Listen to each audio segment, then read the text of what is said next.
everybody, what is up? It's Balloon and I'm back with another video for you. I bet you guys didn't think I was coming back tonight, did you? Well, it took me a little bit longer than I thought, but I'm back now and I want to get into some drama, and it's going to be some kind of beauty people related drama, beauty guru related drama, because that's what I really like to talk about over here a lot of the time. And I've got some stuff that I find kind of interesting, kind of tea to get into. Firstly, Trixie Mattel. Now, you guys know I like Trixie Mattel over here on this channel, and yesterday I made a video and I was talking about how Kylie Cosmetics came out with their Valentine's collection and the lipstick components were all heart-shaped. The lipsticks, lip glosses and also the cream blushes in her Valentine's collection, it was all like these heart-shaped components, which are the same as the Trixie Cosmetics ones that Trixie does with her brand all year round. So I was like, that's some fuckery, that's shady. So I called that out and I was like, fuckery, shady, you know, not thinking anything of it. And then Trixie Mattel made a little TikTok, which I thought was really, really fucking hilarious. A little TikTok with the X-Files music where she's like, oh, with the little lip gloss. It's like, hilarious. I love it. I love it. I hope that Trixie fucking sues Kylie Cosmetics. I really hope she does. I mean, come on, Kylie's got millions, right? And nobody's buying her makeup now after that Astroworld scandal. You know, the big one where Astroworld left 10 people losing their lives. Nobody is fucking buying Kylie Cosmetics anymore. So I really hope that Trixie sues the arse off Kylie for copying her brand.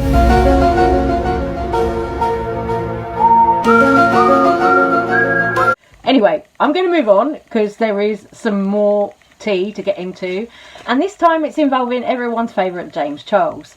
And I say everyone's favourite James Charles, I'm being sarcastic. I don't mean James is everyone's favourite, of course. We all know that James Charles has been involved in many scandals. And I just watched the streamies actually with Ethan Klein and Def Noodles. I really thought, by the way, that Def Noodles did like a really great job of hosting alongside Ethan. It was actually really cool to see those two there together because they sort of bounced off each other really nicely. And I'd actually really like to see a regular podcast with Ethan Klein and Def Noodles both together. I mean, I know that Noodles is really busy because he's uploading every day on his channel as well, and it's a lot of work. But like, I really enjoyed their energy together personally, just me, but I really did enjoy that. And I watched the Steamy Awards. Yes, we've had some controversy about the Steamy Awards, the Drama Channel Award in particular, but I watched it and I really enjoyed the Steamies. They were talking about James Charles on there because, of course, James Charles was nominated for an award, being that he was in the category for This Feels Illegal, but nobody got any punishment, nobody faced the consequences for it, for all of the sexting minors and stuff. So James Charles was nominated for that. So there was quite a lot of talk about James Charles in the Steamies. And there's also been a lot of talk about James Charles somewhere else. Now, I don't know if you guys watch a YouTuber called Gigi Gorgeous, but Gigi is someone that I've watched on and off for a little while. And I do sometimes check in on her channel and stuff, you know, but it's actually the podcast Queerified that I was listening to last night. I was kind of listening to it while I was going to bed last night because they had Alexis Stone on there.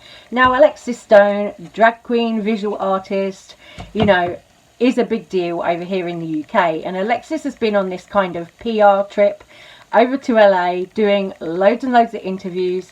Also went on the Trixie and Katia podcast. Been on various other kind of drag queen podcasts as well. I haven't listened to them all yet, but I listened to the Trixie and Katia one. That was really good because they were all really fun together. And, you know, talking about the plastic surgery stunt where Alexis Stone famously ripped her face off. If you haven't seen that one, check it out on Alexis' YouTube channel because that was a really big undertaking. And that was something that, like, Alexis actually pretended that she'd had a lot of, like, facial surgery done to kind of make herself look a little bit like Jocelyn Wildenstein, Catwoman. So, like, really, like, pulled back and cheeks out here kind of thing. And Alexis actually wore that face in her day-to-day life, didn't tell her friends what she was doing or anything. So it was like a big stunt that she pulled off in front of everybody that she knew. And in the Trixie and Katya podcast, she said the only person that knew about it, that knew that it was a stunt, was her mum. But everybody else in her life was clueless. Friends, family, everybody. So that was a really big, long project, big undertaking. And Alexis was on Queerified with Gigi Gorgeous. And they had a list of people, like a list of influencers. Kind of like if you've seen, what's that one that WoW Presents do? If you're familiar with like the Drag Race franchise. Hey Queen. You know, if you've seen Hey Queen, you know when they do the Look at Her things? When they do that with the queens, where they're putting up pictures of people and saying, oh, you know, tell us some tea or tell us your thoughts about this person. They did that with Alexis on this podcast. Gigi Gorgeous on the Queerified podcast did this with Alexis Stone, and she was running through like various influencers with Alexis. Like there was a little bit about Nikita Dragon, and that was quite interesting. But the most interesting bit for me was when they asked Alexis what she thought of James Charles. Like, this is so intense, so I had to ask you. Yeah. What about James Charles? I think growing up on the internet is not easy. I think what he went through, regardless of the morals behind it, having two grown adults come at a child like that could have ended in suicide. It really could have. I don't think anyone deserves to go through that. Regardless of their intent, I do have a place of sympathy towards everyone. I don't think we have much in common. I get the straight man. But I wish him all the best. He's a child. He's growing up. I hope he lives his best fantasy. I think when these kids get invited to these Kardashian events, I think they seem to forget that they really are just sort of like a ticking box on the marketing team's strategy of being like, well, let's invite the puffin makeup and let's invite this and that. I think they get this Kardashian lifestyle and they get so involved in the fantasy where they convince themselves that that is what they are. It's real, but it's not. And again, it's scary. And I really hope it doesn't end in something really tragic, which if it was to happen again, I think would. So all the best. But what are your thoughts? Because James Charles to me is like a no-go. I mean, he's a pedophile. It's the pedophile for me. It's really hard for me to reconcile that fact that he was going after these young boys. And he publicly admitted to it. I'm like, why did the authorities not seize his phone and laptop and legally rule out any foul play? Because I'm sure if they took his hard drive and his iCloud, it would have gotten messy. Girl, she should be behind bars or at least investigated. But she's white and she's rich, so yeah, she's untouchable. Hello. But I'm also from England, so. So while on the one hand, Alexis said that she has sympathy for James Charles, on the other, she also said jail. I was like, ooh, ooh, ooh. Oh, okay. I was like, okay. You know, I was like, okay, this is really, really kind of tea, because I was like, oh my God, you know, Alexis actually said the P word for James Charles and said that she didn't know why his computers weren't seized and all of that. You know, that is what you do to real P words over here in this country. You know, I don't know about in America, but that's what happens to them over here in the UK. So I'm kind of shocked that Alexis said that, and I was kind of shook. I was like, girl, that is, you know, well, that is what we all think. You know, most of us as drama channels, when we're talking about James Charles, when we're kind of reporting on it, every time that we report that James Charles has had yet another scandal with another minor, somebody else under 18, you know, we're all thinking, why aren't YouTube doing anything about it? Why is nobody stepping in? Why isn't he being investigated? Because he's clearly up to like some illegal kind of shady activity, you know, and it's more than just like being a little bit shady, it's illegal. So like, this is why nobody can work out why James doesn't ever face the consequences of his actions, you know, and that's what they were talking about on the streamies just now. And I was like, damn, you know, but to hear Alexis actually say those words, I was kind of relieved, to be honest with you, because I was like, well, it actually validates what we've all been saying. You know, it validates what the drama channels have been reporting on. You know, I'm not the only one. There's plenty of other drama channels out there. You know, you've got the big ones like Peter Mon, Rich Lux, everybody, you know, Nick Snyder, Dustin Daly. You've got so many other people out there in the drama channel pond. Petty Page, you know, the big drama channels, and then thousands and thousands of smaller ones just like me, you know. So there are so many people out here who've talked about the James Charles sexting minors and all of that. So many people have spoken about it. Everybody, you know, Sebastian Soto, even Adam McIntyre, you know, even though Adam is not popular right now because of the whole Streamies debacle, you know, everybody has talked about the James Charles thing, and we've all said how bad it is. We've all said that it's illegal. You know, we've all said we can't understand why James Charles never seems to face the consequences of his actions.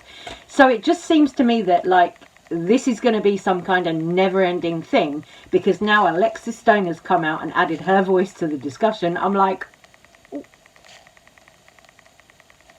fuck, you know? It just seems like it's never going to end, you know? I mean, I know that drama with Tutty, James, you know, Jeffrey, that was all very 2019. But now, here we are in 2022, and Alexis Stone is talking about it, saying on the one hand, yeah, sympathy for James, but on the other, no sympathy, because, hey, he should be investigated, he should have his computers seized, he's a paedophile.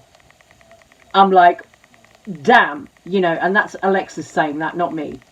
You know, I say it allegedly, you know, I don't state it as fact, but look at all the reports that we've had of James being involved with minors and underage people in an appropriate way. You know, like, something's got to give, right? Anyway, my loves, I'm going to go. I'm going to say take care of yourselves. Let me know what you think about all the drama going on with Kylie Cosmetics and Trixie Mattel. Also with James Charles. Now, another thing that James Charles did that was a little bit shady was I saw he copied Jeffree Star, actually, because Jeffree Star was using this makeup artist called Luis Torres. Now, he did like a whole entire video with Jeffree Star in Spanish for the, I think it was the Pink Religion palette. Yeah, it was the Pink Religion palette. Luis Torres, makeup artist, fabulous guy, fabulous makeup artist. He did this beautiful pink look on Jeffree Star for the Pink Religion palette, and it was all done in Spanish.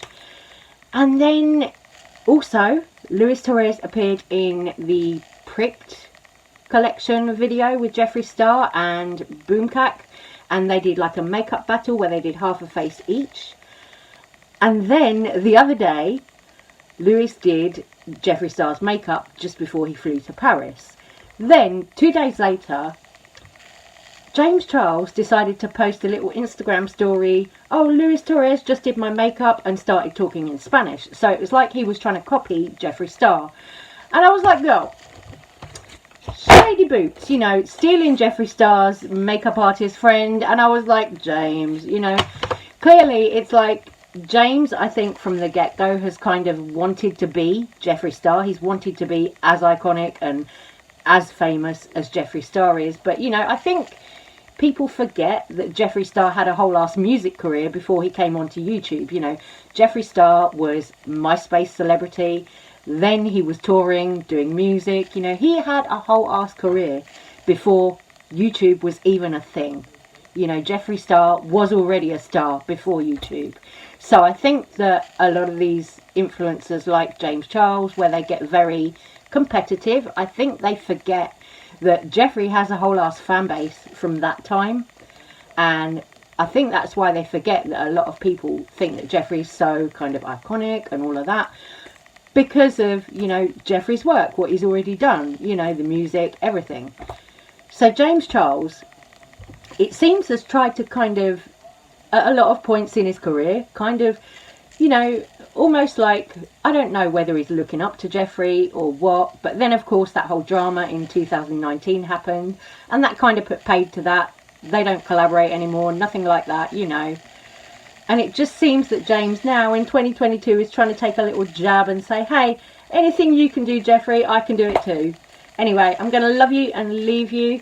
Take care of yourselves. Please do let me know what you think about all the drama, and I'll see you on the next one. I love you. Thank you so much for watching.